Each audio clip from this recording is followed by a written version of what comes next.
Oke, assalamualaikum warahmatullahi wabarakatuh. Di video kali ini saya akan membahas tentang storyboard dan penulisan skenario. Nah, apa itu storyboard? Pengertiannya menurut Halas adalah rangkaian gambar yang dibuat secara manual untuk memberikan gambaran atau penjelasan tentang satu jalan cerita. Jadi seperti rangkaian komik ya, yang menjelaskan gambaran ataupun penjelasan tentang suatu jalan cerita. Kemudian ada juga menurut deskripsi salah satu author, namanya storyboard adalah deskripsi pada setiap scene yang bertujuan untuk menjelaskan ataupun menggambarkan objek multimedia dan perlakuan dengan jelas. Nah, artinya storyboard itu adalah rangkaian gambar ataupun ilustrasi bagaimana adegan ataupun penataan yang akan diwujudkan dalam produksi videografi pada penerapannya kali ini. Nah, storyboard itu biasanya dibuat oleh storyboard artis. Dia sebuah profesi yang memiliki keterampilan untuk menuangkan visi sutradara dalam bentuk visual ilustrasi. Nah, storyboard itu biasanya lahir setelah skenario. Jadi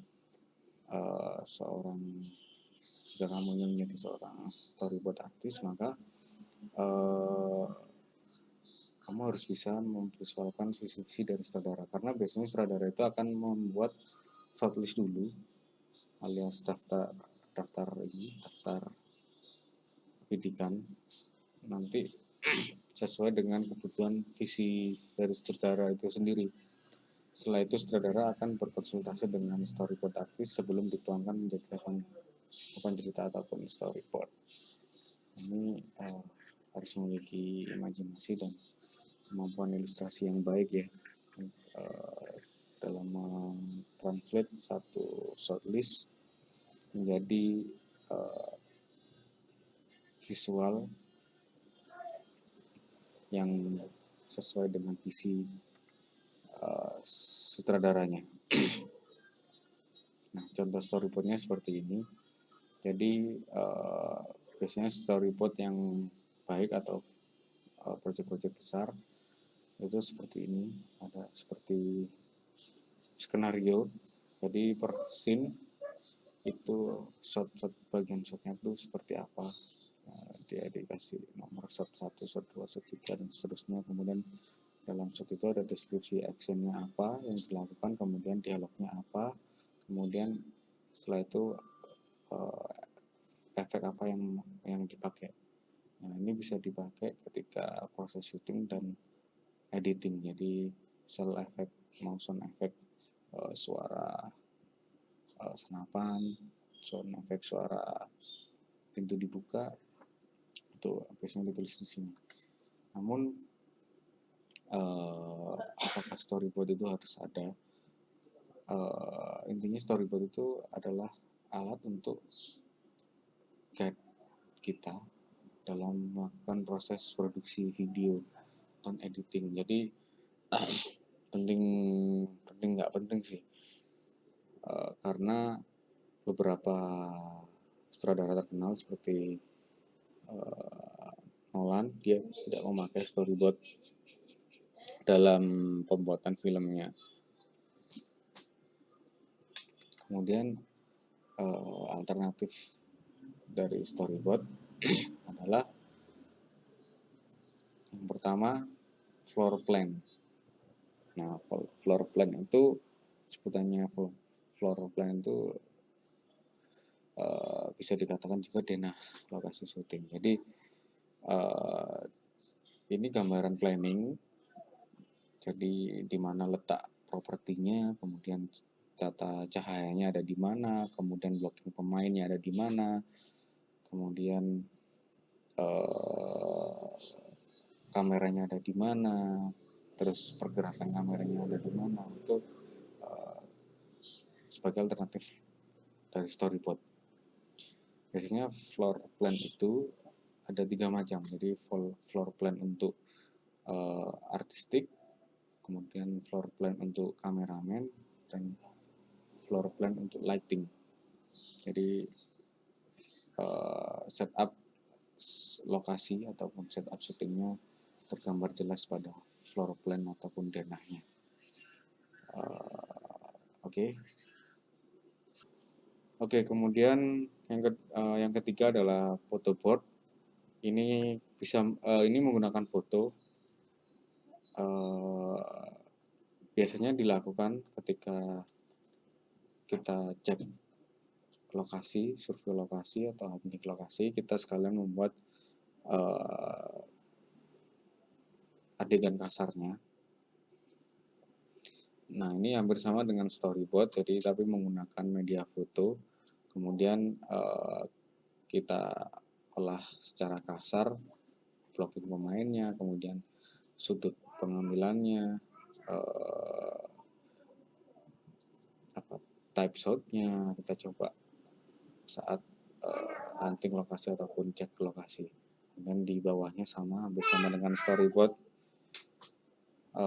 Dia berisi deskripsi actionnya, kemudian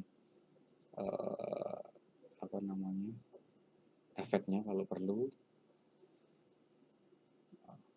Oke, itu alternatifnya selain storyboard. Kemudian yang terakhir adalah shortlist.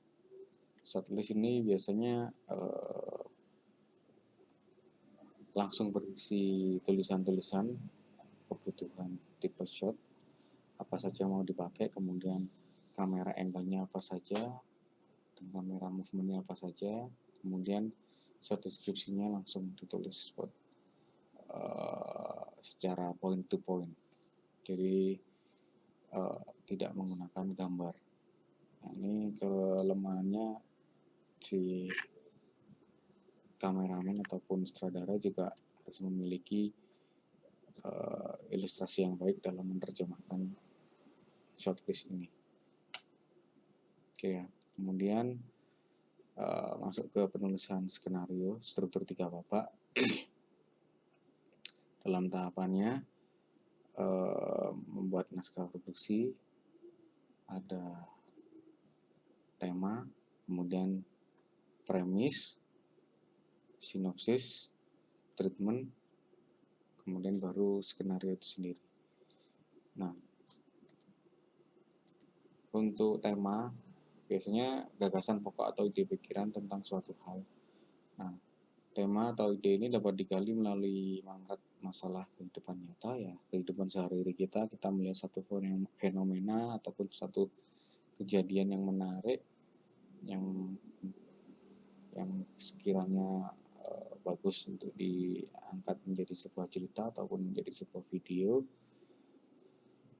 Kemudian kita bisa juga melalui imajinasi kita tentang sesuatu, tentang kejadian ataupun tentang visi kita terhadap sesuatu. Nah, biasanya itu terlahir dengan genre film science fiction. Kemudian dari membaca, kita membaca riset, kita muncul ide-ide dari situ. Kemudian ada fenomena juga di lingkungan sekitar yang terjadi, seperti pandemi sekarang yang terjadi, terus banyaknya masalah-masalah yang terjadi, itu bisa menjadi tema, menjadi ide cerita kita. Kemudian juga bisa juga dari cerita orang terdekat kita, mungkin teman atau sahabat kalian yang curhat tentang masalah kehidupannya. Nah, itu bisa dijadikan ide cerita ataupun tema. Nah, kemudian ketika kita sudah mempunyai ide ataupun temanya, kita buat premisnya. Nah, premis itu apa? Premis adalah pernyataan-pernyataan yang berfungsi sebagai dasar pemikiran untuk penarikan kesimpulan. Jadi premis itu bervariasi. Dia sudah tetap dibuat sendiri oleh penulisnya. Kemudian ada juga dibuat khusus untuk kebutuhan durasi. Jadi kita sudah ditentukan durasinya, misal 10 menit. Jadi premisnya harus sudah terbatas, harus ada berapa premis gitu katakannya.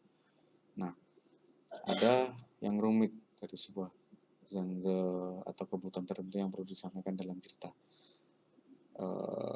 Ini berbagai macam premis, tergantung nanti ceritanya yang ingin dikembangkan. Nah, contoh premis yang simpel ya. Jadi contoh pertama adalah seorang yang sangat amat menginginkan sesuatu, namun menghadapi keadaan yang sangat sulit untuk mendapatkannya. Nah, contohnya seperti ini.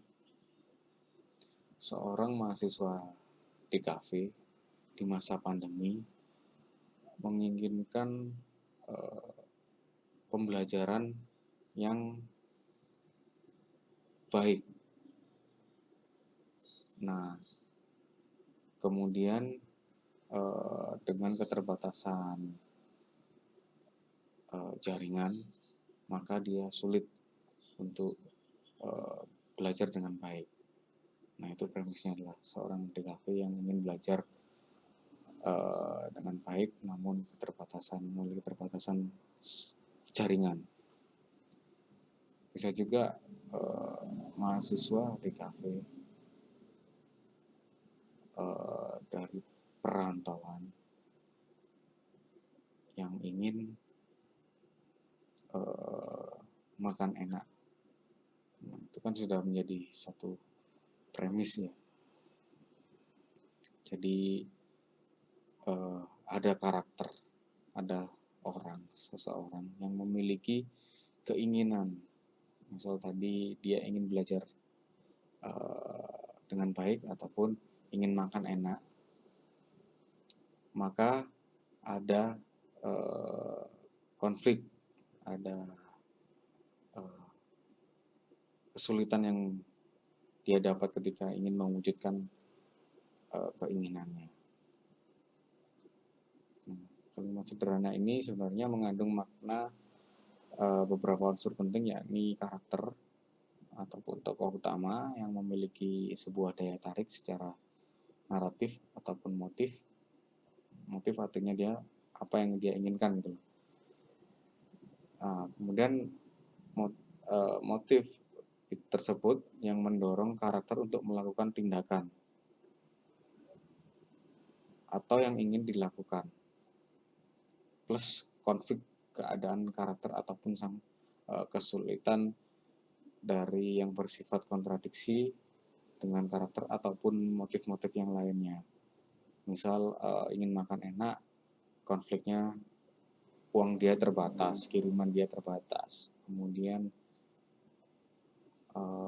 teman dia pelit katakan ya, ataupun teman dia sedikit, dia ingin makan enak, kemudian merencanakan sesuatu, misalnya makan di kondangan orang yang tak dikenal. Nah, itu kan lahir kontradiksi ataupun motif-motif yang bisa kalian ceritakan nanti, sehingga bisa menguatkan secara naratif yang memiliki kesinambungan pada ceritanya nanti. Oke.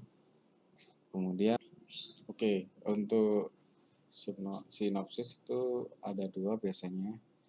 Yang pertama sinopsis untuk produser, untuk naskah produksi. Jadi dia sebagai pemandu alur cerita, kemudian tujuan utamanya adalah mempermudah pemesan ataupun produser menangkap konsepnya, kemudian mempertimbangkan kesesuaian gagasan dengan tujuan yang ingin dicapai, dan menentukan persetujuan. Contohnya seperti ini. Sinopsisnya, episode menggambarkan suatu kecelakaan kapal impian. Ada 2 orang, seorang kakek dan cucu gadisnya berhasil menyelamatkan diri dari pantai Pulau Karang.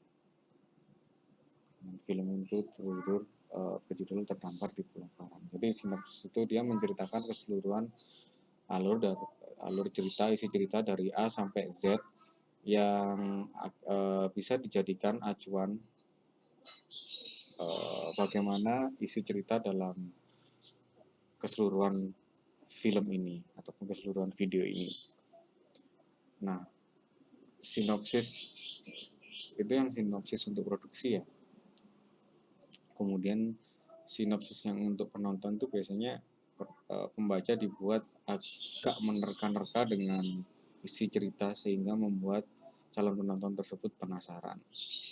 Oke, itu untuk sinopsis. Kemudian treatment. Nah, ini treatment ini pembagian dari sinopsisnya. Jadi biasanya treatment ini menggunakan teknik struktur 3 babak ya. Jadi ada setup, opening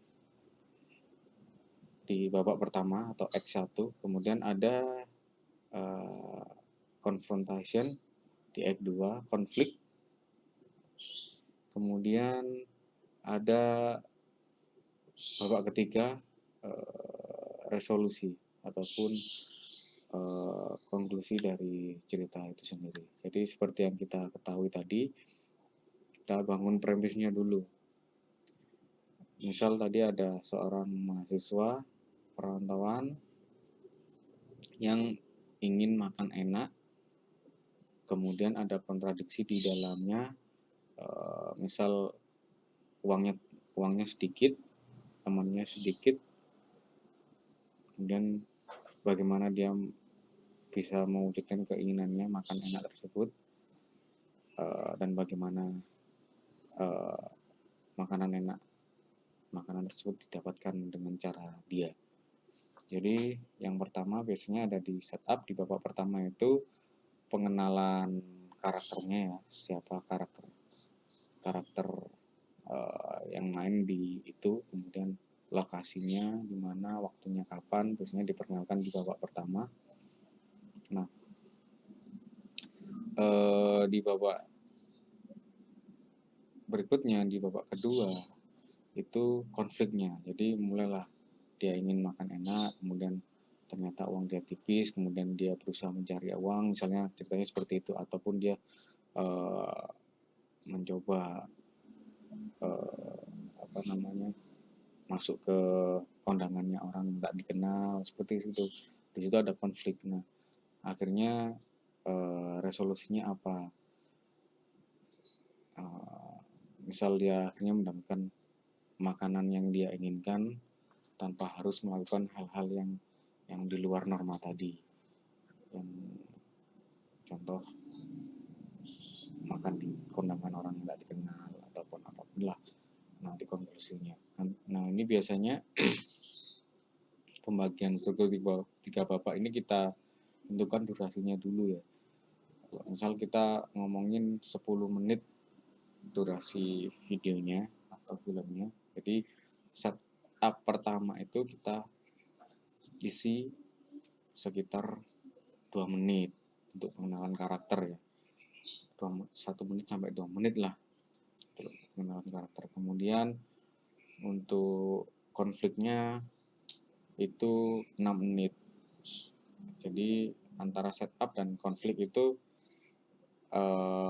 konfrontasi itu memiliki perbedaan durasi, karena di konfrontasi ini terjadi banyak masalah, terjadi banyak konflik yang bisa diceritakan menjadi penguatan dalam narasinya. Kemudian resolusi, nah ini resolusi bisa sama dengan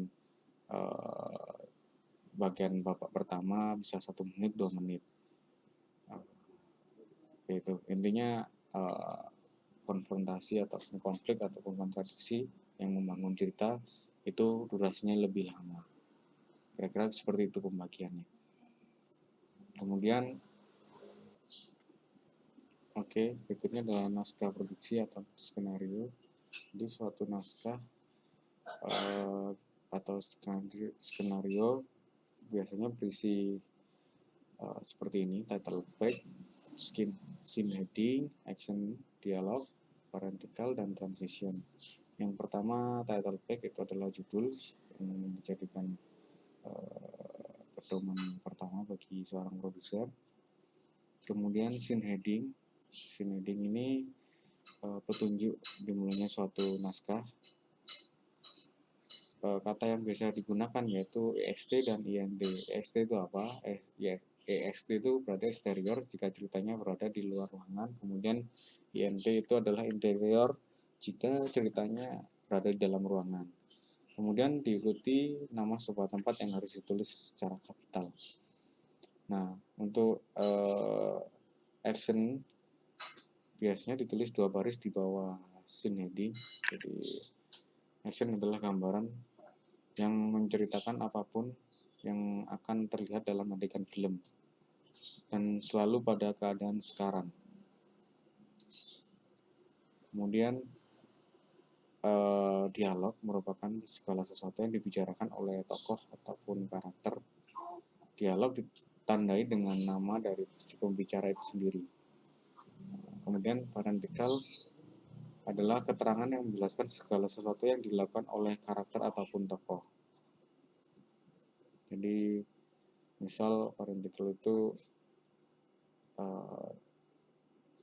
si Bambang sedang menjelaskan atau berbicara kepada Yani dengan menggunakan tutur bahasa yang baik dan gestur yang baik, ataupun dengan melakukan pengarah gerakan tangan, kira-kira seperti itu. Nah, transition adalah sebuah deskripsi pendek atau untuk menjelaskan bahwa cerita itu berpindah dari scene satu ke scene lainnya. Nah, transition itu diantaranya ada cut to, dissolve to, intercut, atau intercut between, sedangkan pada akhir cerita biasanya itu adalah fade out ataupun iris out. Oke, untuk storyboard dan naskah produksi, setelah ini akan saya kasih contoh bagaimana cara membuat naskah produksi dengan menggunakan software JAWTX.